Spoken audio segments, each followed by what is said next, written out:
You wanted the best. You've got the best podcast, the hottest podcast in the world. The Chris Voss Show, the preeminent podcast with guests so smart you may experience serious brain bleed. The CEOs, authors, thought leaders, visionaries, and motivators. Get ready. Strap yourself in. Keep your hands, arms, and legs inside the vehicle at all times, because you're about to go on a monster education roller coaster with your brain. Now, here's your host, Chris Voss. Hi, folks. It's Voss here from the ChrisVossShow.com. Can you hear it, Stephen? Is the Iron Lady singing? I heard it. Okay. That was awesome. For some reason, it times out on my end. So welcome to the show, family and friends. So there you go. We welcome to Big Show, as always. We appreciate you guys being part of the Chris Voss Show. For 16 years, we've been bringing you the CEOs, the billionaires, the multi-billionaires. I suppose we shouldn't leave them out, right? The White House presidential advisors, governors, Congress members, U.S. ambassadors, astronauts, TV and print, Pulitzer Prize winner, journalists, everybody who brings you their stories of life, things that this tapestry of the journey and cathartic moments they've been through and what they've learned from them. And as I always say, this is my quote, people, stories are the owner's manual to life. And that's how we learn from each other. That's why stories are so important. And sometimes stories are the ones that repress us. If you watched the prior show, we had some interesting epiphanies on that. Today, we have an amazing gentleman on the show. Stephen M.R. Covey joins us on the show. You may have heard of his father, Stephen Covey. And we also, I should probably get a plug in for her book as well. We'd had his sister on, Cynthia Covey Holler, for Life in Crescendo, the last book that actually had some of Stephen Covey's writings in them. So there you go. We'll be talking about his book that people have been in love with called Trust and Inspire, How Truly Great Leaders Unleash Greatness in Others.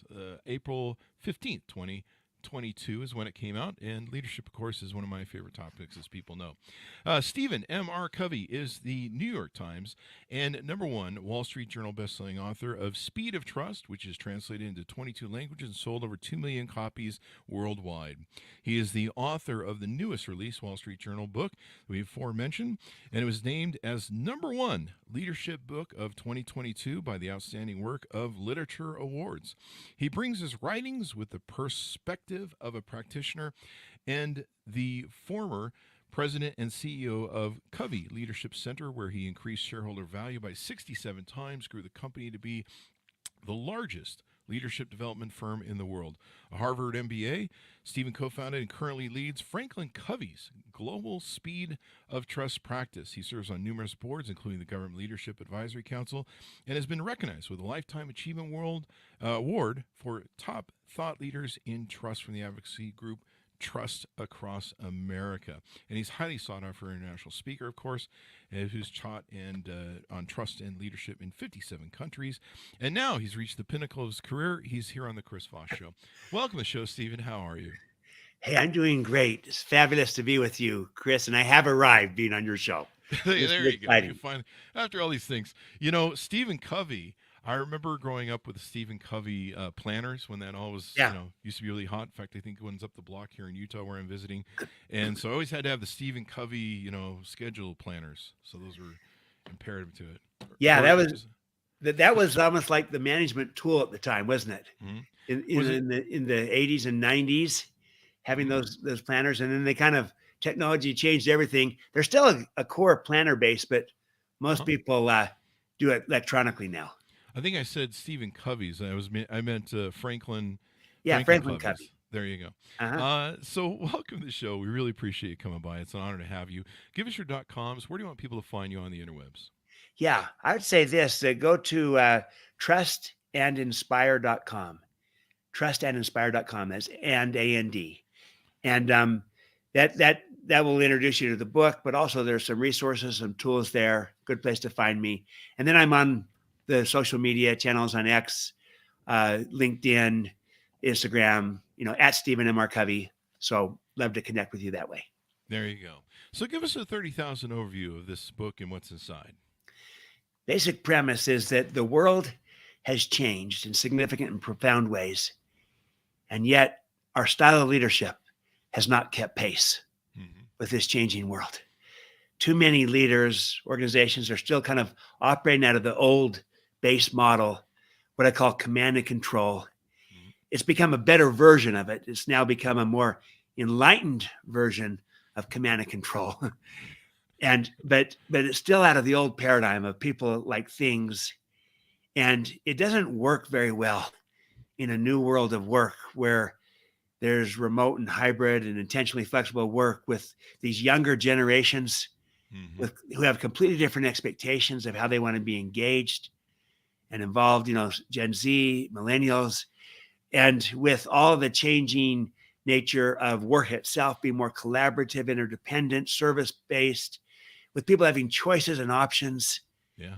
You can't really command and control your way to a high trust culture that inspires people where they want to stay and be with you. And when they have choices and options, they can go elsewhere.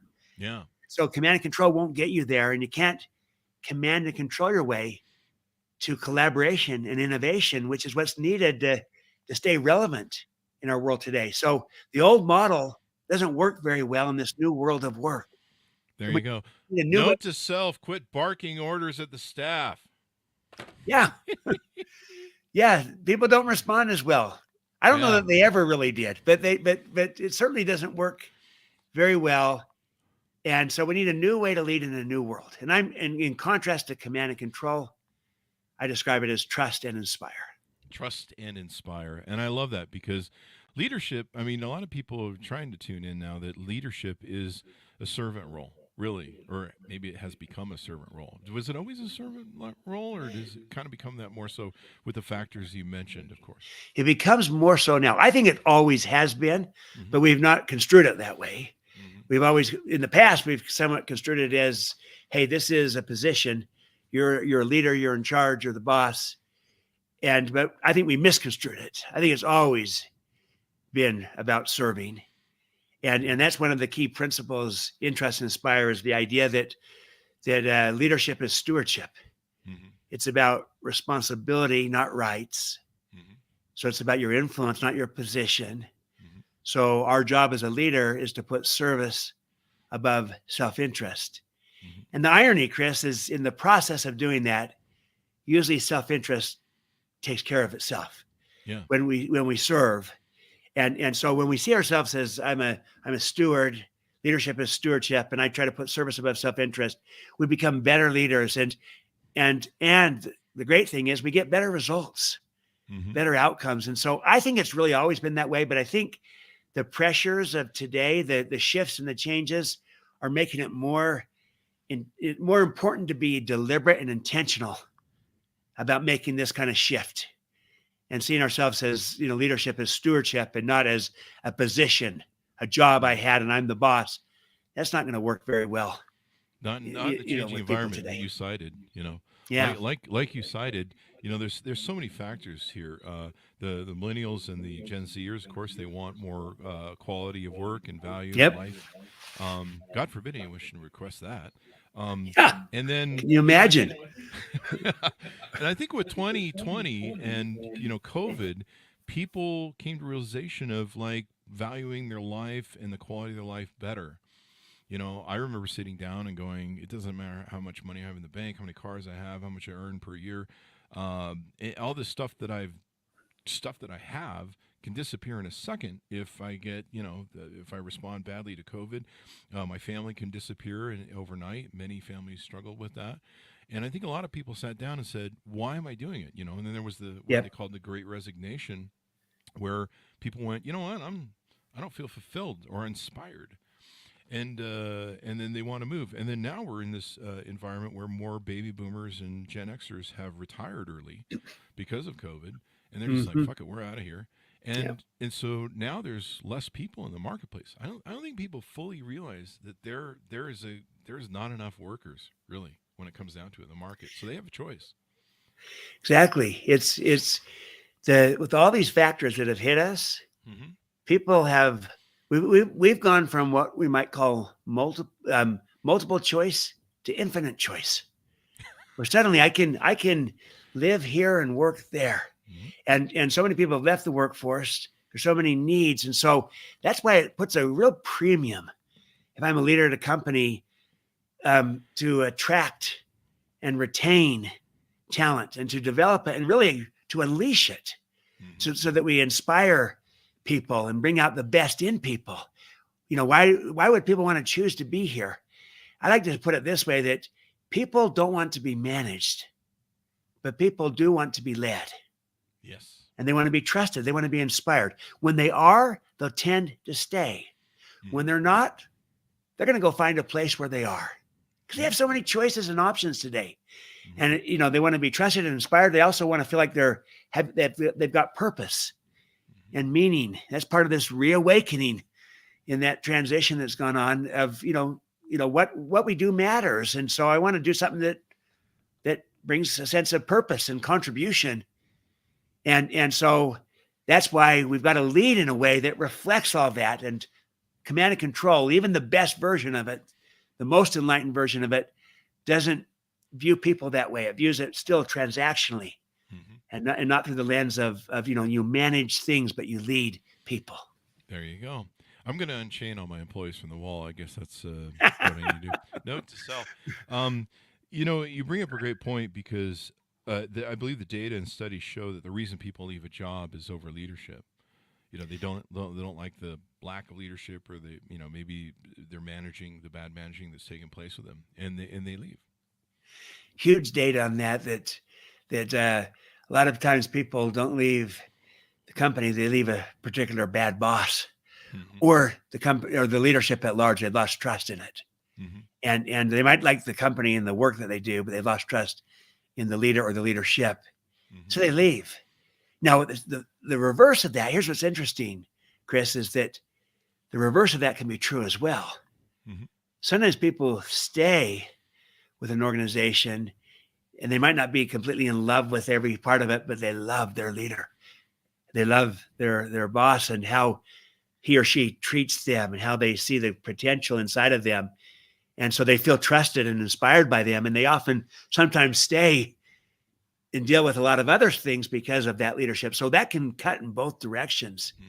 That's why leadership matters so much. It really does. And being the kind of leader that's a talent magnet, and that not only attracts talent, but also inspires it, because they want to be inspired as well. And as opposed to one that repels it because of their leadership style, where they feel like, hey, my boss is just a micromanager. Yeah. And I don't, why hire me if you don't trust me, type of thing. So it matters today. It definitely does, more than ever. And I don't think it's going to change anytime soon. There's always going to be a glut of not having enough employees. I mean, that's not going to change. In fact, certainly the top people, the highest performing ones, they in particular really want to be trusted. Yeah. So the ones we want to keep the most, especially, respond to being trusted and inspired, and they have a allergic reaction when they feel like they're being commanded and controlled. There you go. Inspiring people and motivating them, getting people, you see examples of that in like Steve Jobs or other big visionaries that, inspire people to go do incredible things and climb mountains, and, all that sort of stuff. So give us a little bit of your history. We always ask the origin story of people on the show and how they got involved and what they did and talking about what they do. We may have to play into a little bit of your father's shadow on that, but tell us about what that was like growing up and how you inspired and followed in his footsteps. Yeah, great. Well, I feel so fortunate, even blessed to have grown up with a dad, and I'm going to say also a mom he was my dad's equal in every way, just not as visible publicly, but had great parents. And so I feel a great sense of responsibility and stewardship, try to live up to it. But I kind of learned some of these leadership principles. We learned it in the home when you had my sister Cynthia on, this was just part of our family meetings and discussions. And we would talk about principles of leadership but more than anything, we saw it modeled from our parents, and my father was, he was the real deal. The real strength of the principles that he taught was that he really believed it and lived it. Wasn't perfect, but certainly tried. Yeah. And the best thing I'd say about my father, that's the most accurate tribute, is that as good as he was in public, as an author, as a speaker, teacher, and he was very good. As good as he was in public, he was even better in private. Wow. As a husband to my mother, as a father to us kids. He was who you thought he was. That is awesome. Yeah, that's not always the case, right? Sometimes you can have someone that can just dazzle an audience on stage, and then they walk backstage and they're like a different person. How they treat people, especially, people that can't do anything for them. And, my father, he was good on stage and he was better off stage. And he treated everyone with great respect, and he would listen. And I have so many people come up to me to this day that say, your dad, he spoke at this conference, and I was the AV person, and he listened to me and asked me about my family and took an interest in me and gave me great advice. Or someone just said, I just came up to him while he was walking to his car, and I felt like his eyes penetrated into my soul, and he listened to me and gave me great advice. It happens all the time, but that's how my dad was with everyone. So that's what a blessing for me. So I feel a sense of responsibility and stewardship to try to continue in that legacy and try to live up to it. So that's a little bit of me personally, but then my professional background is I started kind of on the business side when I came out of business school, and I focused on building the business, figuring out a leadership model, a business model that we could scale. And that's where we built the company, went around the world, and I was the CEO. And that kind of was a way of also carving out a little bit my own identity, different than my dad, who was the author of the speaker. I was the business guy running the business, building it. But then we merged our company, the Covey Leadership Center, with Franklin Quest, the planner people, to form Franklin Covey. And here, two great companies coming together, but had been arch competitors in the marketplace. Suddenly we merged, and there was low trust because we came at it so differently. And that's where I saw firsthand the high cost of low trust. But then we worked at it, said, let's build this intentionally. And we went from low to high trust together, and everything changed. And I kind of came out of that whole experience saying, I think I just found my voice, what I want to talk about. and I've done this business side, but now I feel like I have something to say. And once I felt that I found my voice around trust, that we're underestimating trust by a factor of 10 or maybe 100, and that trust is a learnable skill, something we can build on purpose once we understand it. Then suddenly I kind of lost the fear of following in my father's footsteps and just being a poor man's version of it. I suddenly felt like, that's okay. I feel like I found what I want to talk about. And then I shifted and had a complete 180 career change, went from the business person to now I'm writing and speaking once I found my voice on trust. And so then I wrote The Speed of Trust, and now this new book, Trust and Inspire. And that's kind of my world today, is speaking, teaching, advising, coaching, consulting, all around how to build high trust teams, high trust cultures inside of a company, but also how to be trust and inspire leaders, and have the kind of leadership have a leadership style that's relevant for our world today. There you go. And trust is so important in today's world. It's almost like a lost art. It's almost seems like no one ever does it. Like you can't trust anybody. You mentioned about how your father lived, breathed, and was the person that he put forth in a public thing. In a world where so many people today are fake it till you make it, the hypocrites are astounding. I always joke. I think I joked in my book about how, leaders think if they just put out a PR statement from the board or whatever from themselves that, that's good enough. And then meanwhile, they're doing the opposite value-wise or morally of the, the value statement. Yeah. And employees are just looking at them going, yeah, you're a lying, thieving piece of crap. And you're telling us we need to be, moral and trustworthy and all this stuff. But, we can't even trust you. Absolutely. The disconnect is massive when people see that. When you say one thing and do another, when you're not modeling and going first. And that's why, that such a leader won't be trusted. And that contributes to kind of this low trust environment that we're operating in. You are right, Chris. It tends to be a low trust world. And the danger of a low trust world is that it perpetuates. Yeah. Distrust is contagious, and everyone becomes more careful, cautious, guarded, and they start to wonder, gosh, if the leader I know is two-faced, one thing in public, another thing in private, and, not walking the talk, living the values, then maybe if this leader is, maybe others are too. They start to wonder, and, suspicion creeps in. So that's why in this Trust and Inspire, the very first, what I call stewardship, responsibility that leaders have is to modeling. That's who you are. And, that's your character. It's your competence, because people do look to that. And when they see, a hypocrite instead of a model, and again, a model doesn't mean you're perfect, because in a sense, we all fall short. We're all striving. We're all on the journey. It just means that you really believe what you say that you value, and you're trying your best to live it, and you're trying to lead out and going first on the very things you're asking of others. So if you're asking people to, hey, let's increase respect, then be the first to demonstrate and show respect. Leaders go first. If you're asking people to be more open and transparent, then you lead out and go first in being open and transparent. You want more understanding and empathy? Be the first to be empathic and to, try to understand and listen to people. Leaders go first. They model the behavior. When they do that, then people say, I can trust this person. And also that inspires people. Hey, they are who they say they are. And, it has the opposite effect when someone says one thing and does another, and they're kind of blatantly misaligned. It's one thing when you're striving and fall short. It's another thing when, like you say, it's a statement you put out, but it's not really who you are. Then that feels misaligned, and that feels incongruent. And I don't trust that, and it certainly doesn't inspire. So if we want to lead through a trust and inspire approach, we got to start with modeling. And that's really who we are. It's our character and our competence.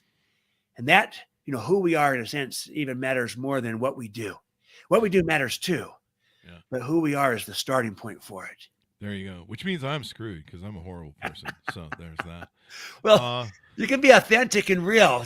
Again, I don't want to elevate this to where it says you got to be perfect. You got to be yourself. Well, I'm that too, but I mean, that's not aside from the narcissist, I'm imperfect. Yeah. Other than that, I mean, they say humility is my greatest trait. So there you go. You remind me of a phrase I remember. I think I was reading General Mathis' book or one of those other great leaders. I think we've had some of them on the show. About officers eating last, and one of the standards, setting that example of servant leadership, of creating a sense of unity, loyalty, and that has to come from you. You have to be that beacon that shines that forth, where people go, okay, this is the game we're playing, this is the culture we're building, this is the organization we're going to have. But if the leader, the man on the white horse, doesn't set that standard, then the rest of the organization is going to go, I don't know, we're just doing whatever he does. So if he's full of it, we're full of it too, I guess. Yeah, absolutely. It really is vital. And this is where, and it can be in the little things. But I saw there was a CEO of a company that they were going through leadership training, got one of those 360 feedback reports of, where they assessed themselves, and then they heard from their direct reports and the like. And this leader, he went first, and he actually took his outcome, the report, and he publicly displayed it on the walls outside of the office in the company for people to see, including his action plan to take steps to improve and get better. And he was just so open and transparent and real that people kind of saying, hey, he said, look, here's where I came back. I'm doing really well in this area, and I've got weak challenges here. So here's my plan to work on this. And he kind of just acknowledged it, was open, was transparent, even vulnerable. And what that does, it tells everyone that, hey, he's learning too. He's on the journey. And it makes it safe for me to do the same when I see someone else doing it, especially when that person's in a position of influence. They don't have to kind of pretend that they're perfect. They're authentic and vulnerable. I just was with Dr. Leslie John. She's a a Harvard Business School professor, Mm-hmm. and she's doing research on vulnerability and how it builds trust. And she kind of frames it this way. Here's the dilemma for a leader: do I reveal or do I conceal? About me and my shortcomings or weaknesses. And she says it's always within parameters. You don't want a leader that's revealing everything and being too vulnerable about too much, because people would lose confidence in that. But at the same time, within some parameters, Mm-hmm. that the leader that chooses to kind of to reveal more, Mm-hmm. more open, more transparent, more vulnerable, more is perceived as more real, more authentic, more relatable, and I trust him more than the leader that tries to kind of put on an air, put on fronts that I'm in charge, I'm in control, and everything's perfect. There's nothing wrong. The person that doesn't conceal, that doesn't reveal anything, just conceals it all, doesn't build trust near as fast as the person that appropriately reveals. Mm-hmm. And so being, authentic and vulnerable is the kind of thing we want from our leaders today. Mm-hmm. We also want them to have humility and courage, both. The combination is what's really powerful. Mm-hmm. A leader that is both humble and courageous. If they're only humble and not courageous, then that they could get stepped on. If they're really courageous, not humble, they're stepping on everybody else. Mm-hmm. That combination we really long for that. Mm-hmm. And also one that is empathic, leads with understanding, listening. Someone like Satya Nadella Mm-hmm. at Microsoft, remarkable leader. Yeah, he is. But he leads with a lot of listening, with empathy, very humble, as well as courageous. I mean, he's a visionary, but he's also very humble. Mm-hmm. And he models the behavior. He goes first, and he also has a growth mindset for everyone. He believes that they can become a better version of themselves. They're all changing, and he asks his leaders to have a growth mindset for the people that they lead. And so, if you have an entire culture believing that people have greatness inside of them, they tend to live up to it. So, that's the kind of leader I'm talking. That Nadella is a great public, high-profile example. But there's a lot of examples at a day-to-day level of just your team leader or someone in a home or in a community that are really trust and inspire leaders that they're modeling, they're going first, they're extending trust, they're inspiring others by who they are and by connecting with people with a sense of caring and belonging, and then connecting people to purpose and meaning. And suddenly people are feeling inspired. And, so we respond to this kind of leadership, especially in a cynical, low trust world. There you go. It becomes more valuable and more of a premium. Some of the things and aspects you're talking about, like being vulnerable, being open and stuff, plays into something you talked about in your book. You had this trusting how you lead circle and practice accountability. So showing that you're self-accountable as a leader, I think, is really important. I used to call it showing that I was a good judge. And then I could rule appropriately, and that Good. I wasn't partly to my certain interests, or that I was fair and balanced. But self accountability is a big thing. Clarify expectations and grow people. You've talking about growing people as well. I learned very early on in my CEO career that I was not the arbitrator of all the great ideas in the world. And very, very quickly, after smacking a few home runs of companies, I was like, you know what? I need help, because I need some new ideas up in here, and I'm fresh out. And I've been fresh out for 35 years now. But that's growing your employees, inspiring them. One of the things I used to realize when I was growing up, I grew up with the USSR. Cowering under the desk with the nuclear bombs. Of course, those iron nuclear desks that would protect you. Of course, you probably did too. Yeah. I remember looking at capitalism versus communism. And to me, the conclusion that I came to was capitalism was the inspiring of the human spirit.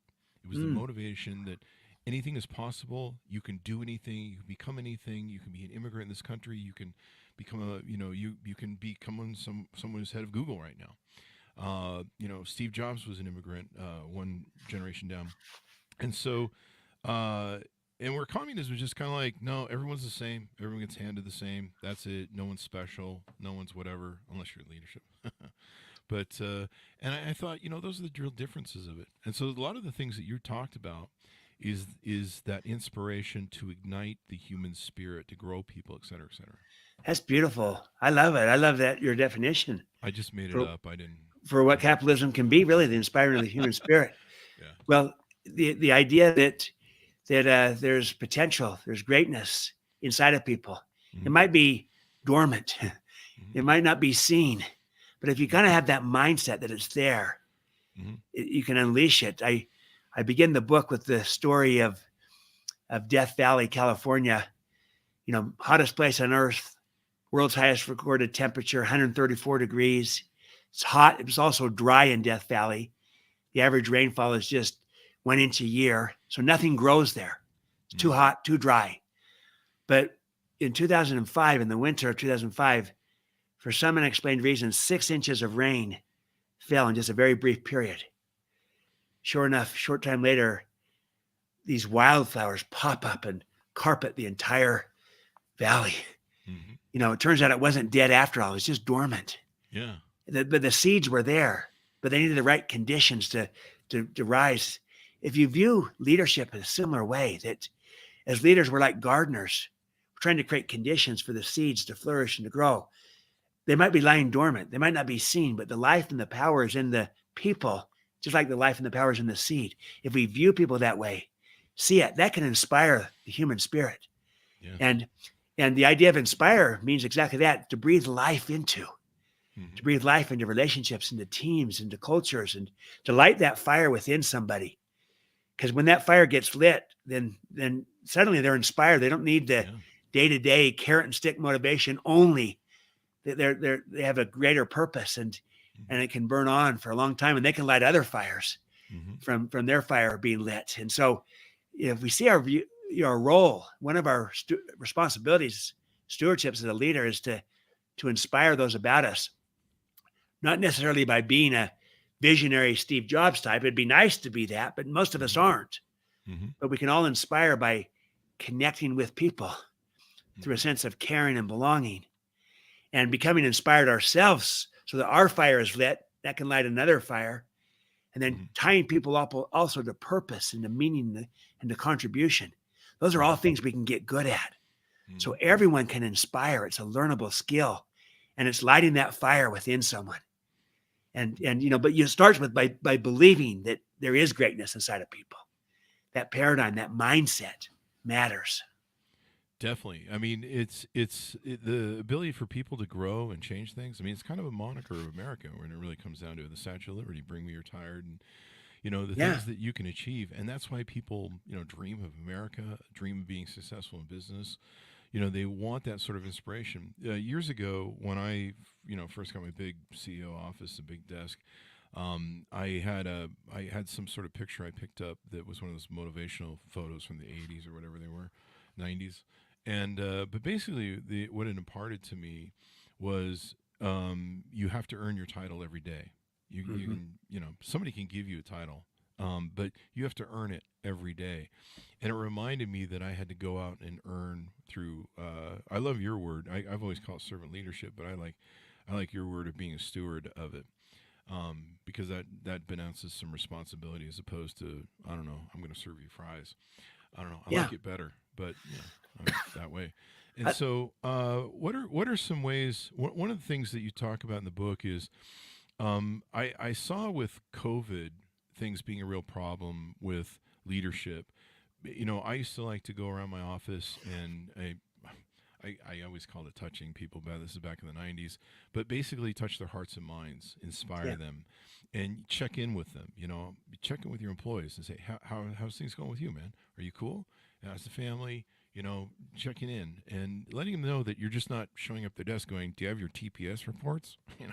Right. From the Office Space movie. So, but one of the problems you have with, remote working and leadership is, how do you reach through that Zoom call and inspire and motivate people? It's a really dead program 2D model. How do you inspire more? Can leaders inspire more in this weird environment of working Zoom calls and everything else? Yeah, yeah, Do I have to go out to people's homes and just knock on them and sit on the couch? yeah. Well, like you say, there's the face to face is so it's easier. It's you're proximate. You're there. It's more natural. It's easier to have those little side conversations and to just take them aside and say, hey, how you really doing? Mm-hmm. But I'll tell you what, the same principles still apply. It's just that in a virtual or remote setting, we have to be far more intentional and deliberate about it because it doesn't just happen easily. Yeah. You have to plan for it. You have to think about it and say, hey, I want to connect with my people. So here's what I've seen some leaders do. They hold their weekly team meeting and then they tell someone in advance, maybe text them saying, hey, after the Zoom meeting, hey, stay on for a few minutes. I want to just talk to you.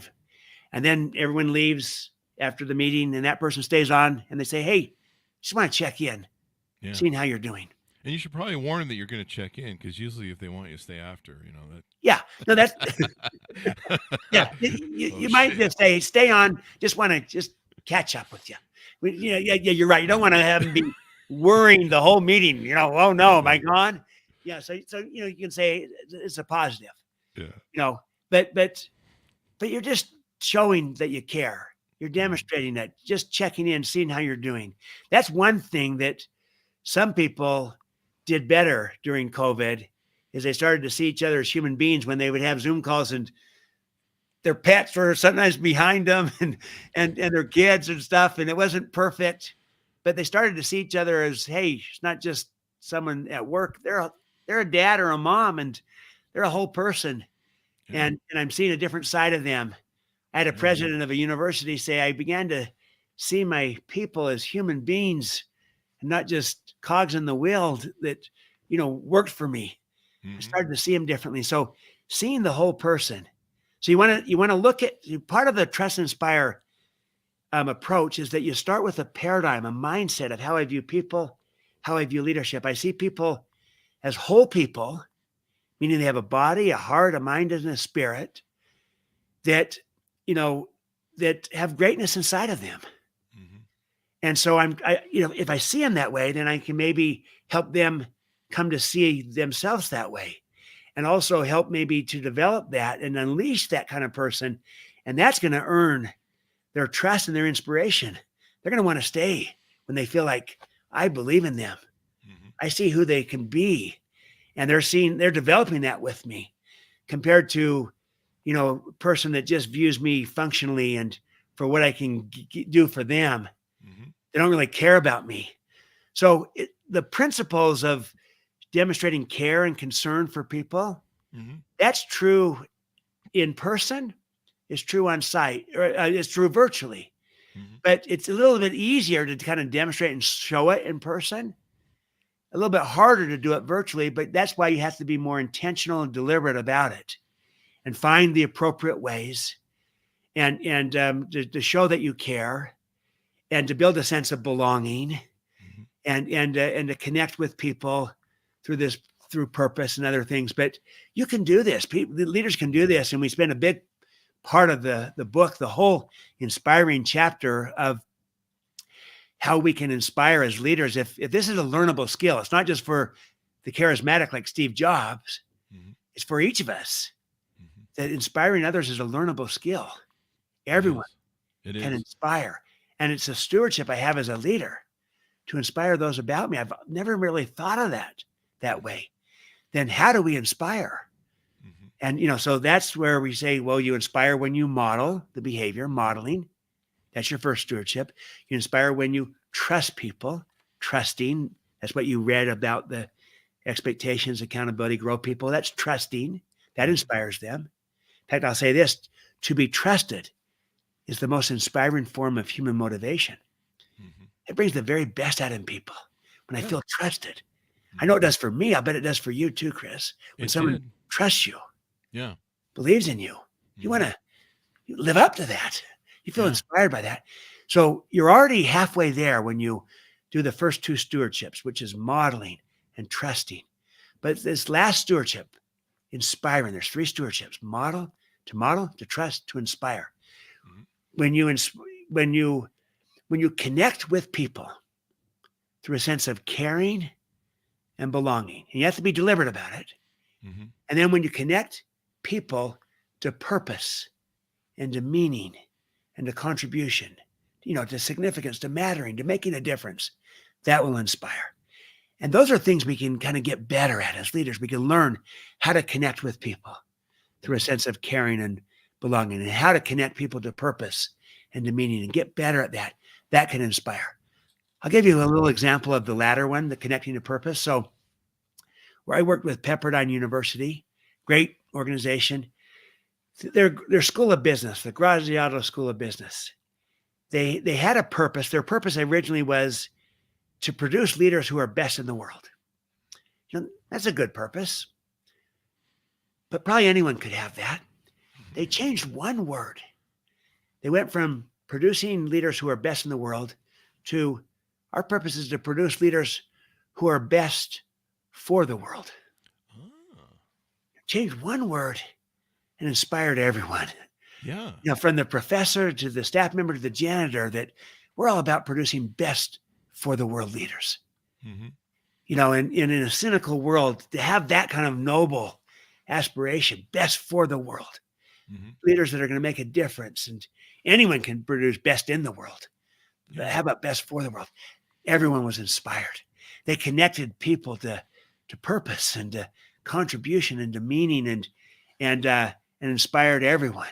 Yeah. And so that's it's kind of it's a learnable skill to make these connections, and you might not be the president, the CEO that has that lever to pull, but still you can find ways to overlap. Mm-hmm. What matters to someone with what matters to the company, and try to show there's an overlap in our purpose here. And so the work that you're doing matters to people, and maybe it can matter to you if I understand what excites you, what you want to do. When I demonstrate I'm that kind of leader, I'm listening to my people. I'm trying to understand what they want to work on, what they're doing, and I care about them. Mm-hmm. Suddenly I'm overlapping Mm-hmm. and connecting. I'm co-purposing with somebody. So that's the idea. It's just that this is a learnable skill to learn to inspire others. And it is a stewardship that we have as a leader. I'm still learning mine. We go around the office and I just tell people, hey, you're all going to be inspired around here, or there are going to be layoffs, damn it. So I'm working on it. It's like the expression that firings will continue until morale improves. Exactly. That's where I stole it from. You got it. So, one of the things that when I interview leaders and talk to leaders, I'll ask them, what's your leadership style? And I'm always shocked when people have no idea what their behavior is in leadership. They're like, what? What advice would you give to emerging leaders who are just beginning to shape their leadership style, other than reading your book, of course? Yeah. Well, first of all, it's a great thing to think about it. I love your question, Mm-hmm.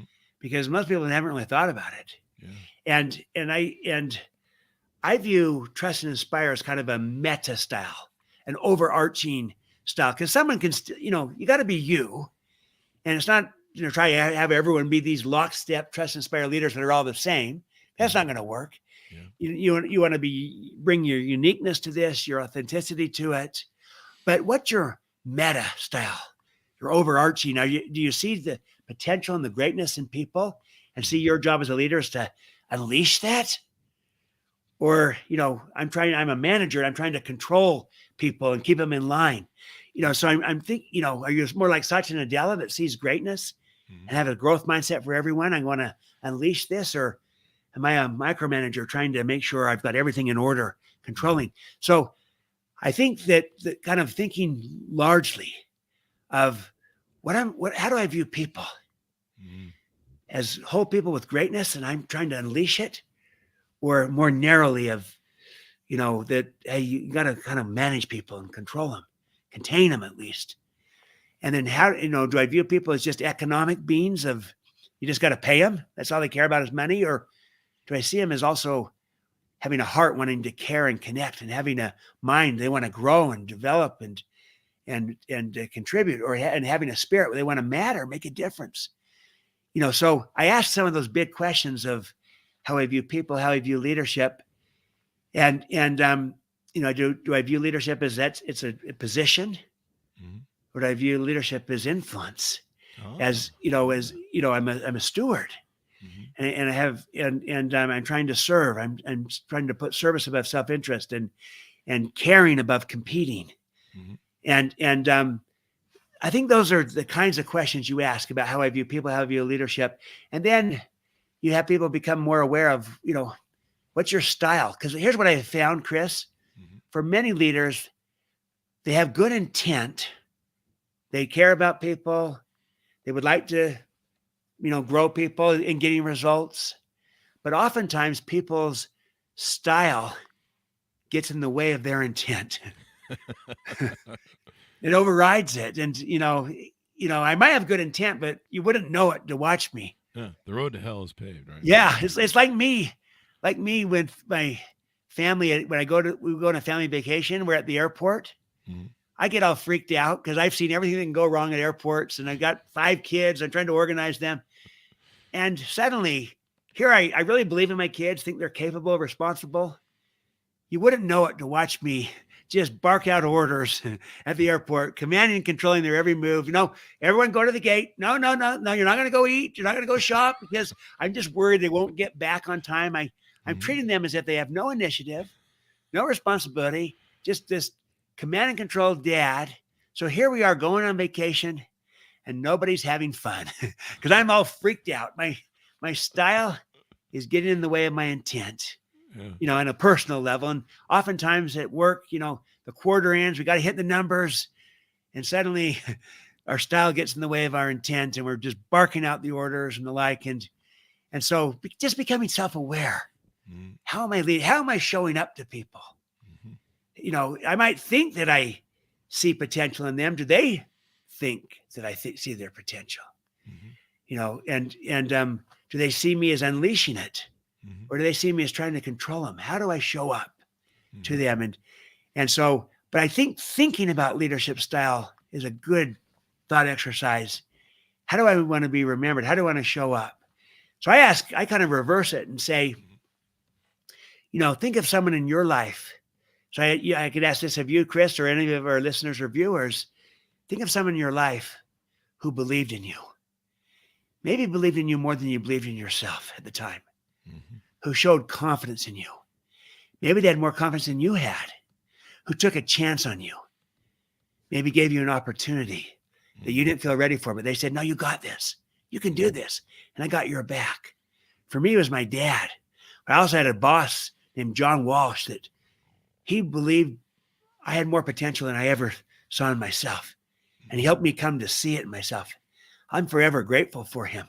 So you think about such a person in your life, and I'll bet most of us, if we think long enough about it, have at least someone, maybe multiple people. You think about such a person and that kind of belief in you, that kind of leadership. Did you need to be managed with such a leader? No. Probably not, because you were being led. You brought out the best in you. You probably grew and gave your best version of yourself, brought that out. So if, most of us have had such a leader. And I had you reflect upon that, and now turn it around and say, what if you could become that kind of leader for others, just like someone has been for you? And maybe rather than trying to take on everyone, try to just with one relationship. What if you could transform one relationship and become a trust and inspire leader to that person, just like someone has been to you? And if you can do it with one, you can do it with another, and then with another. So this is a better way to lead. It's a better way to live. It's a better way to approach everything.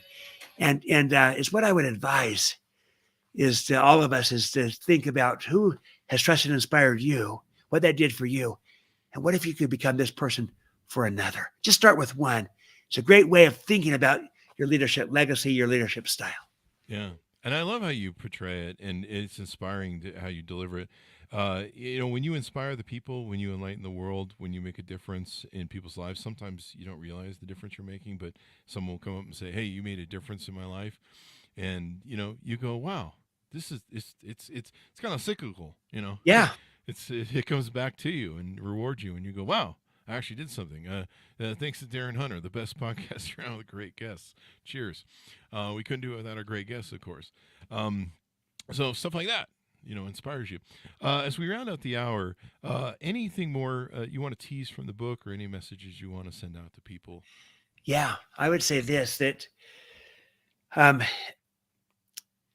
mentioned the 3 stewardships: Mm-hmm. modeling, trusting, inspiring. Let me say this on trusting, because we talked a little bit about inspiring. Here's what's interesting is that you could have 2 trustworthy people working together, and yet no trust between them, even though they're both trustworthy, if neither person is willing to extend trust to the other, to give it.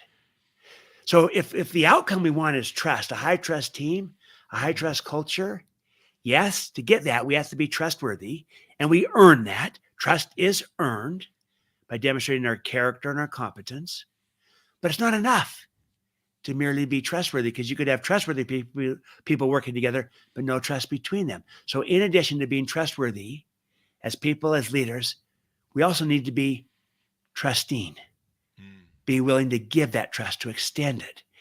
Not blindly. I'm not just saying blindly trust anyone and everyone, in a smart way, with good judgment, with expectations, with accountability. But we need to lead out in extending more trust to other people, because when you give trust, people receive it and they return it. When you withhold it, they withhold it. And right now we're in a low trust world where everyone's withholding trust, and that perpetuates itself. We got to break that cycle. What if you as a leader could be a trust and inspire leader that models, that trusts and extends trust to people and inspires them? Then that could become a virtuous upward spiral that can give an example of, a better way to lead, even in a low trust world. And then people can see that this trust and inspire is not just a nice theory, but it's really practical. You get better results, and you grow the people. Everyone's happier. Yeah. And they're more innovative and more creative. And so, but someone needs to go first. Leaders go first. So be the first to model, be the first to trust, be the first to inspire. And if you don't wait on your boss, don't wait on others, go first. And so that would be my main, hopefully, takeaway for anyone. Be a model, not a critic. Go first, and you can live this approach to leadership and find that it's a better way to lead, and you're going to get better results, better outcomes, and then suddenly you can maybe inspire others to do the same, and bring about the change that you would like to see. So that would be my takeaway is leaders go first in all 3 stewardships: modeling, trusting, and inspiring. There you go. You've inspired our audience, Anthony. Thanks for the message. Excellent message. There we go. And I like what you said, because that can be transposed into relationships as well, or marriages. Trust. Precisely. And, I've seen so many people that I don't trust who I'm married to, and it's like, well, did you ever trust them? No. And whatever trauma thing is, but you're like, if you don't trust each other, it's not going to work out. Not going to work out. The very definition of a bad relationship is low trust. We don't trust each other. Yeah. And again, sometimes I'm acknowledging there might be some situations where it's not smart to trust someone because they've consistently proven that they're not trustworthy time and time again. And I also know sometimes when we've been burned like that before, it could become a filter that you just can't trust people. And so you lead with distrust and find all the reasons why you can't trust someone, instead of leading with trust and finding all the reasons why you can. So I'll tell you just a quick ending story on this. I just was in Metzingen, Germany, met with Hugo Boss and the global fashion retailer. And I met with Daniel Grieder, the CEO of Hugo Boss. Now they're a 17,000 person organization. So this is a big global company, retail stores and catalogs all over the world and the like. And he came in as the new CEO about 2.5 years ago. And when he came in, he's brand new to the company. People don't know him. He doesn't know them. The first week on the job, he meets with his top 100 leaders. And here's what he says to them. He says, team, we have a choice. You don't know me. I don't know you. We haven't worked together. Here's the choice as I see it. We could spend the next year deciding whether we can trust each other. You learning about me learning about you. We can decide whether we can trust each other. We could do that. And we'll waste a year. Or we can decide from day one, from today, to trust each other. Because we hire great people at Hugo Boss. So we start with trust. So I choose the latter. And I want everyone here to know something. I trust you. Wow. I'm asking you, trust me back. Together we can build a great culture built on trust fast from day one. Now look, Chris, this was not the cultural norm there in Germany to just start off with trust. It's, very more traditional, suspicious type culture and environment. This was disarming to people. It was almost shocking to some, but very refreshing, disarming. But guess what? They responded to that invitation and they reciprocated and returned the trust fast. And they started to move fast. And they built a 5-year plan that has every metric in it, from growth and market share and profitability and brand awareness, all these metrics. So they're 2 years into this plan, and yet they are in year 4 at achieving all the metrics of the plan. They're moving at the speed of trust. Yeah. And nothing is as fast as the speed of trust. But someone had to go first. And in this case, the leader went first. And he was not only trustworthy, he was trusting, and he accelerated the creation of trust. So that's what I mean. I think that was a smart trust, because his whole premise was, we hire great people here, and I'm going to start with trust until you give me reasons why I shouldn't trust you, not the other way around. There you go. I love that concept. And plus you're setting the standard. I mean, that's true leadership. Setting the Setting standard up front. A lot of corporate CEOs, I don't know what the average turnover for a corporate CEO in the Fortune 500 is, but I know it's short, 3 to 4 years? Yeah, 4. I think it's 4 or less. Yeah. And so you don't have a lot of time. We've had CEOs that have come on and they're like, you don't have a lot of time. You burn through it really quickly. Starting R&D projects, you don't have a lot of time because you're not going to see whatever you implement. And so, doing what he did is a way to really speed that up and do it. And I think a lot of people don't really think about the culture they set or they create when they come into the thing. So Absolutely. And he was very mindful. This will create a high trust culture. And that will be part of our secret sauce. Yeah. How we're going to move fast. And it wasn't, and also here's another way it wasn't a blind trust. He also, they built expectations around the trust being given, and they agreed to a process of accountability around the trust being given. So it was, we trust you with these expectations, this accountability built in. But when you do that, you're really empowering people. And then suddenly the agreement you built, that can govern. You don't have to hover over and micromanage them because you built an agreement with expectations and accountability. You model it, that you hold yourself accountable to that. Like you were saying at the outset there, Chris, that, self accountability, that you're modeling this. And then when you trust people with expectations and accountability that you build together with them, you're building that agreement, and then the agreement governs. And I don't have to hover over and micromanage their every move because I built an agreement and they're being accountable to the agreement we built together. And by involving them in this together, instead of just dictating, command and control leader just dictates the agreement. Here's what you're going to do, and here's how I'll judge you. A Trust and Inspire built it together. Here's what we're trying to do together. Here's how you can judge yourself against that standard. That's more powerful. There's more buy-in. There's more commitment, more involvement, and they'll perform better. The research shows 3 times better at getting the job done. If you appeal, you to hit the human numbers. spirit, You also grow the nature, person. You build the culture. Yeah, if you appeal to the human spirit, the human humans' nature to want to improve the quality of everything. I mean, it's exponential. There's no limit to it. That's what we've kind of seen in our world and how it is. And of course, the darkness, there seems to be no limit to that either sometimes. Thank you very much for coming on the show, Stephen. We've really been inspired and motivated. People are just loving having you on the show. Give us your final thoughts on people to pick out the book and .com so people can find you on the interwebs. Yeah, go to trustandinspire.com, and the and is spelled out A-N-D instead of the ampersand.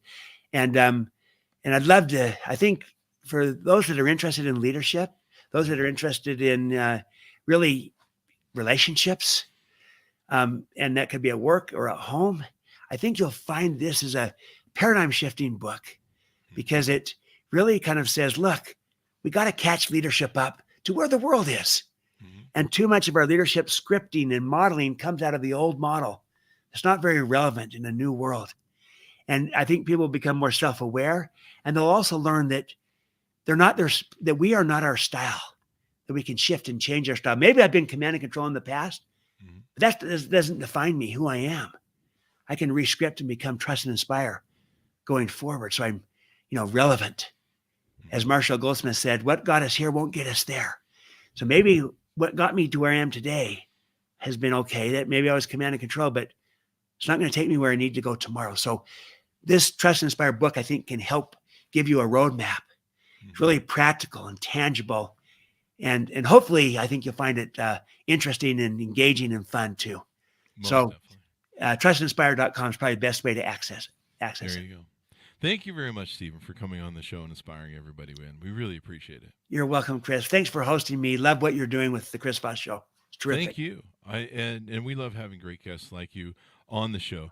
Folks, order it up wherever fine books are sold. Trust and Inspire. You can find it, stay with these alley bookstores. They're kind of dangerous. Go to wherever fine books are sold. Stephen M.R. Covey and all that good stuff.